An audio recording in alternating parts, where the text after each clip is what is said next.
1 second. Okay. Okay, the meeting's live. Okay, welcome to the Public Safety Committee on Tuesday, June 23rd at 11:30 a.m. Present is Councilman Adam Yoder, Chief Damon Hagan, and Chris Cooley, and we have Janice Frank, our city clerk. I'm here as well too, Councilman Katz. Oh, it's the mayor. Yeah, I'm Mayor at Slaughter. RBT for meetings. I was just going to say, Chris, you changed dramatically. First thing on the agenda, Chief, is a resolution for an agreement for tactical team placement between Lycoming County, Williamsport Police Special Response Team, and the South Williamsport Police Department. The floor is yours, Chief. Oh, before you start, John Mackey won't be present for this meeting. Councilman John Mackey. Okay, Chief, you have the floor. Take it off mute, Chief. This is a resolution that represents an agreement between, and there's 4 of these in a row here, that represent agreements between other entities, municipalities, and or the county, the DA's office, South Williamsport, and Tydot and Valley Regional. They do, and they've done this, different agencies have done this for years. They've supplied us with manpower and allowed some of their officers to be on our CERT team. The vast majority of the use of the CERT team occurs in the city limits.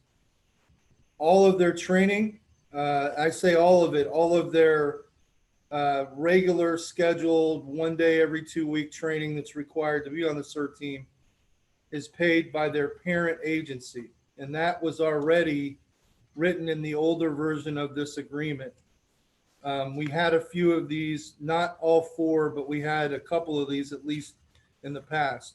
What I ran into and what we know is coming is that there is also a need for us to send these team members to training like basic SWAT training, less lethal training, and training relevant to special weapons and tactics, which is what SWAT stands for. And that specialized training, we need to be able to send them and not require their parent agency to pay for that when they're already paying their salary and benefits every time they come here to train every 2 weeks, and also the overtime every time they get called out. Those agencies are already contributing a large amount to our effort to field this team, and the occasional school that we might want or need to send them to should not be held up because that agency isn't able to do it. So what ended up happening was Mr. Pavlak questioned how we were going to pay. There is a CERT donation account, but we don't always have money in that. And so sometimes we need to use general fund money to send, for instance, Officer McGinnis of the South Williamsport Police needs to go to basic SWAT school. As part of our CERT team, we should be able to pay to send him. But Joe and Austin wanted that written into this agreement. So there was an additional line added under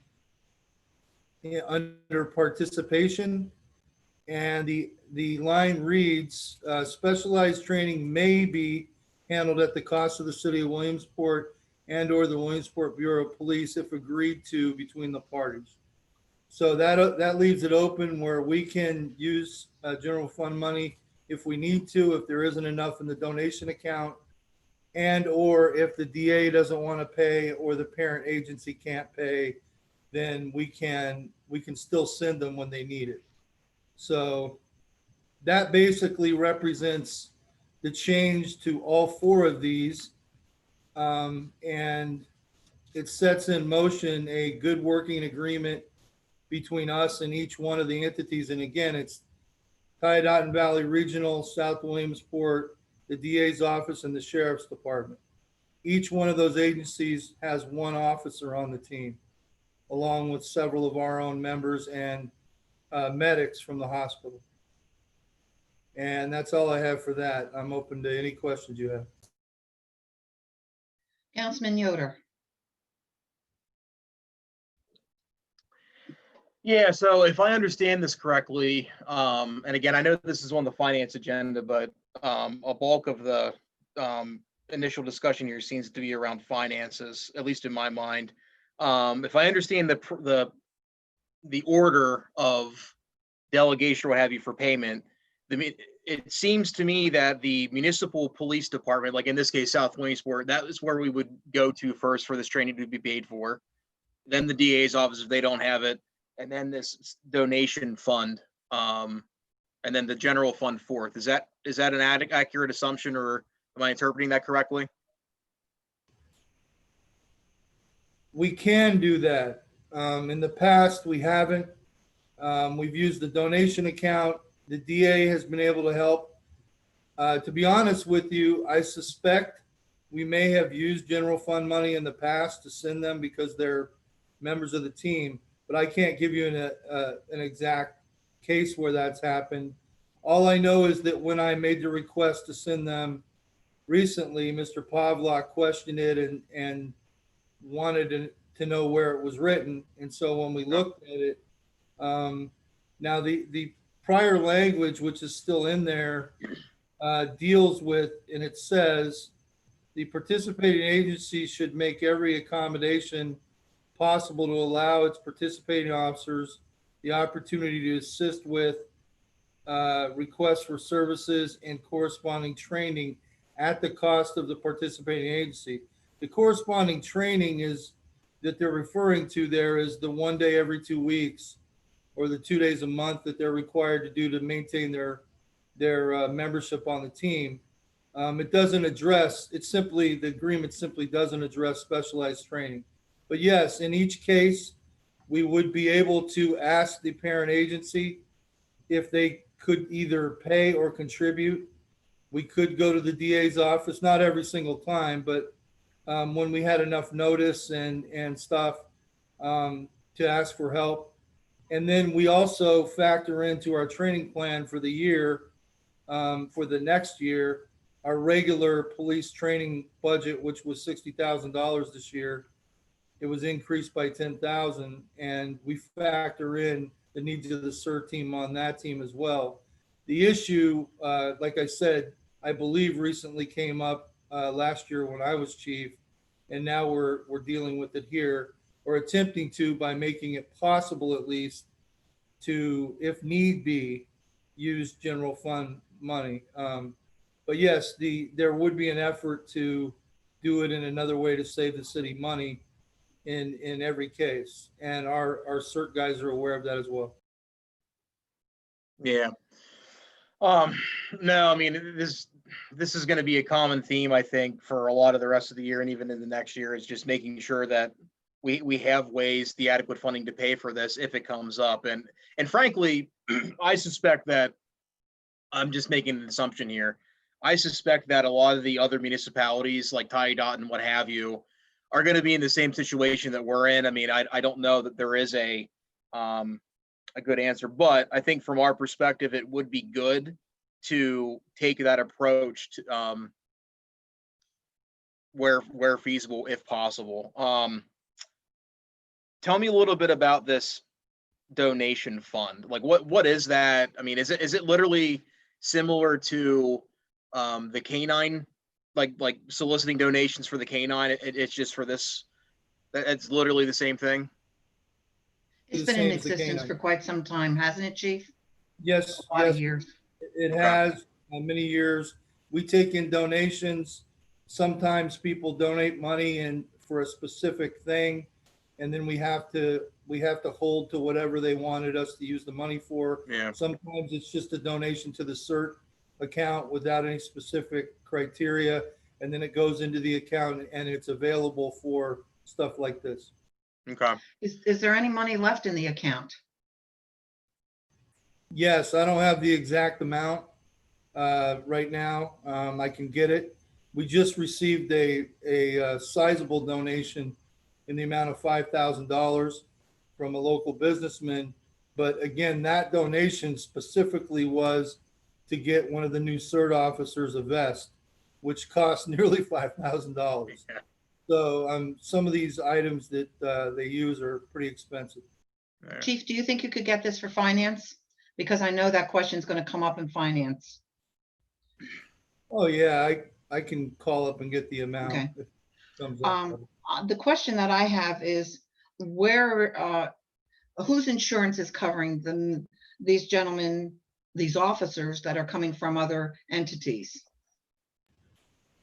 All of these years, they're working here, as you earlier in the agreement, it talks about the Pennsylvania Statewide Municipal Police Jurisdictional Act.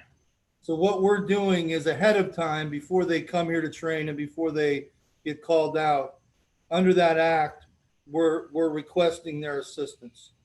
So they become a permanent member of the team and they can act, but they do so under the insurance from their parent agency while they're here. No different than if we had a large disturbance and we called for mutual aid on patrol tonight, they would be acting under the same act. It's just a different type of request. Okay. And do you get one officer per entity from a parent city? We don't have a limit. We had 2 from the DA's office detectives at one point. We're down to 1, and that one is currently deployed. We've had none from some agencies in the past. We have 2 on Ty Dotton. I said 1, I misstated. We have a veteran who's been on the team for many, many years, since before I was, many years ago. And then a very young guy who just made the team recently. But we don't have a limit. It's just that the smaller agencies are lucky to be able to field 1 usually. Any other questions, Adam? You started to hit a little bit on it, but I just from an educational perspective for me, talk to me a little bit more about the nitty gritty of this program, what it actually does, like what it's covering. I know that it seems you had mentioned it seems like the use of the program predominantly happens in the city. Like what are these guys? What are these professionals responding to? Talk to me a little bit about that. The primary use of this team is for high-risk search warrants. And I'm talking about places where we know or have a very good idea that there are guns and people there who are willing to use them. It's not the kind of place you send patrol officers in their regular uniform. Not unless you want to, end up at a lot of funerals. The presence of this team has an immediate effect on the places that they go, and they're highly trained and highly skilled. They also respond to downed officer, downed citizen, active shooter incidents. They can do quick reaction forces in riots. They have a sniper capability and a couple of people who are fantastic with that, and that's a great capability to have for a city our size. They are part under the terrorism task force for this region.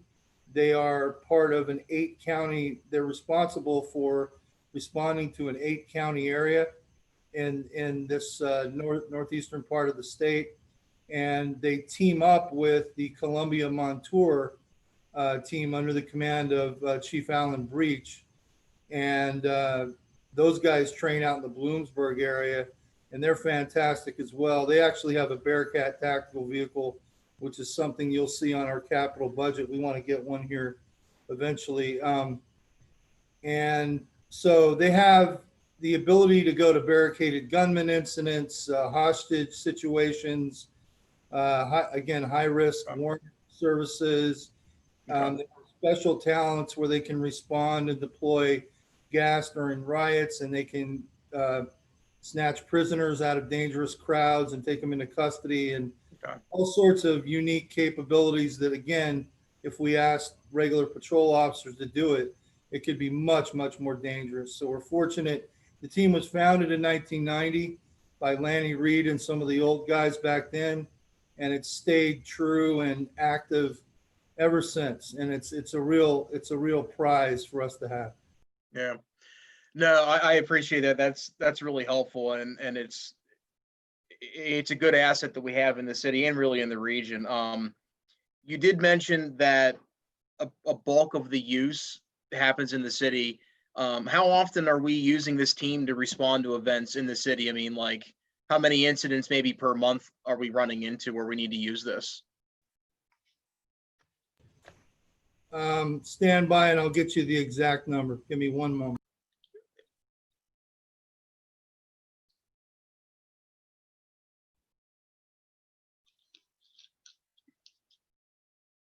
What I think is important is that you stated that these men have to go back into training, every Yeah. other week. Yeah. That keeps them informed, that keeps them in shape, that keeps them mentally and physically in shape. And I think this is one of the things that we've heard across the country as far as the training goes. And I think the public should be informed that you are on top of what's going on with our police officers in every department, as far as keeping them abreast of how to do things the correct way. Mayor Slaughter, do you have anything to add while the chief is looking for the numbers? I do not have anything further to add, obviously, as we go through the accreditation process as well, we're reviewing all of our training, all of our policies and procedures. So as part of that accreditation, make sure we're following the newest, most up-to-date standards across the board. That's what you heard the most with all the incidents across the country, was the lack of training and lack of camaraderie, and so many different areas as far as the programs, Right. and I think we should be proud that we do have a police department that's keeping on top of all this. Yeah, Chief and I have already discussed de-escalation training, diversity training, and looking at, as I said, reviewing all of our policies and procedures. So yeah, that would all be part of this. Yes, what the mayor just referred to, it was already part of our plan prior to the recent protests and violence. The diversity training, harassment in the workplace training, de-escalation training is a common new training across the country for police departments. I had already spoken to the mayor about that months ago, and so just as soon as we can get our guys, obviously because of Corona, a lot of training was canceled. We've actually saved more than $20,000 from our 60 that we budgeted so far, just because of canceled schools this year. But the mayor's absolutely right. We're going to be doing all of that training department wide. 2 of our officers are going to be sent to defensive tactics instructor training, and we are going to train on that from now on every single year. It's going to be part of our training every year.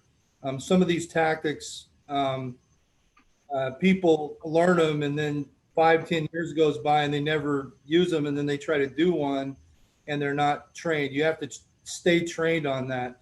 And our CERT team, just to go back to that for a moment, is required to maintain their physical health and status. So they do PT, those guys do PT on a regular basis, and they have to take a test and pass it every year, or they can't be on the team.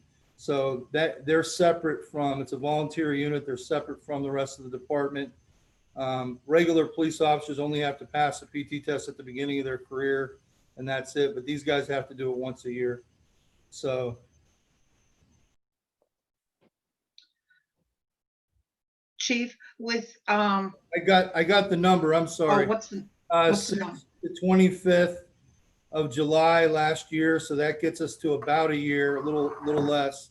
There's been 11 responses by the team, and 8 of them have been in the city.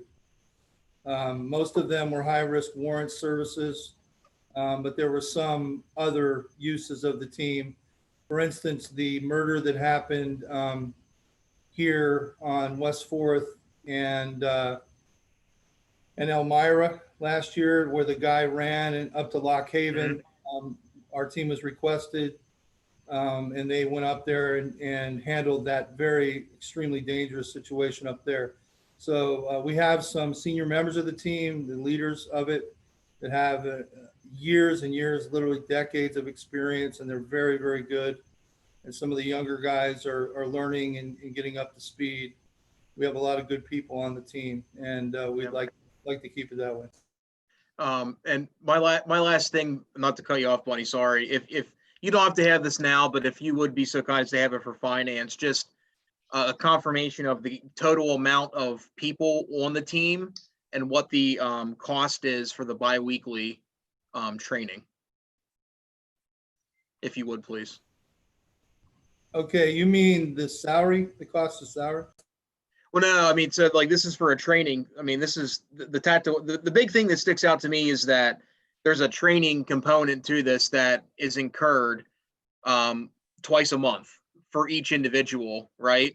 I'm assuming salaries are covered by their parent, police department, all that kind of stuff. But that training component that have to stay current is not. I'm just kind of I was just curious what the cost of that training is. The training that I'm talking about generally is entry training, training at the range.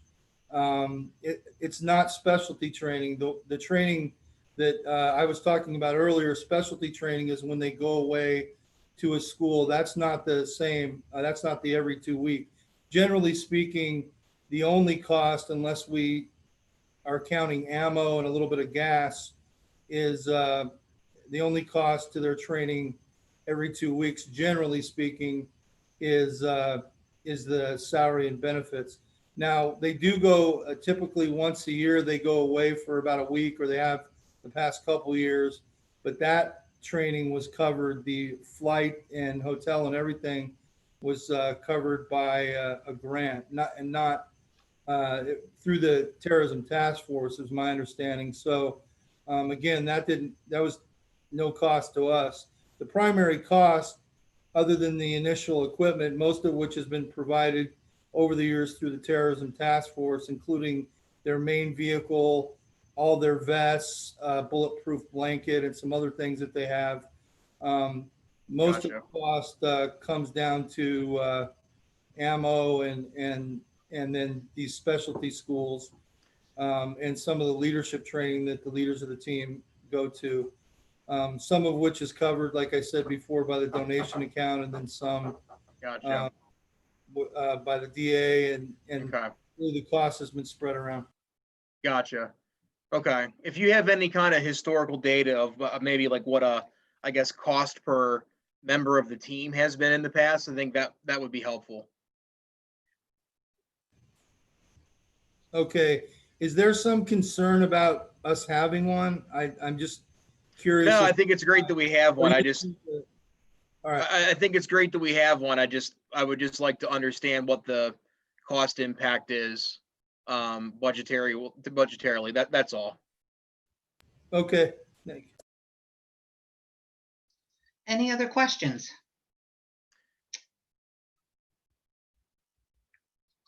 Okay, so you know what I think we're going to do, because every one of these resolutions are more or less the same. So we're just going to take a motion on each one. I don't think we need discussion on the rest of these at all. What do you think, Adam? No, I was gonna recommend that. So I'll make a motion to forward. We have to do them separately. Are you sure? I thought we could do them all as a group. We did that with council agenda before. I'd rather do this separately, and if it's not having an attorney present, I'd rather do it this way, and maybe do it at council. Okay. I'll make a motion to forward this to the full body of council with a positive recommendation. I'll second this, and this is for South Williamsport. All those in favor? Aye. Aye. The next one is for Tyodotin Valley Regional. Any other? Okay.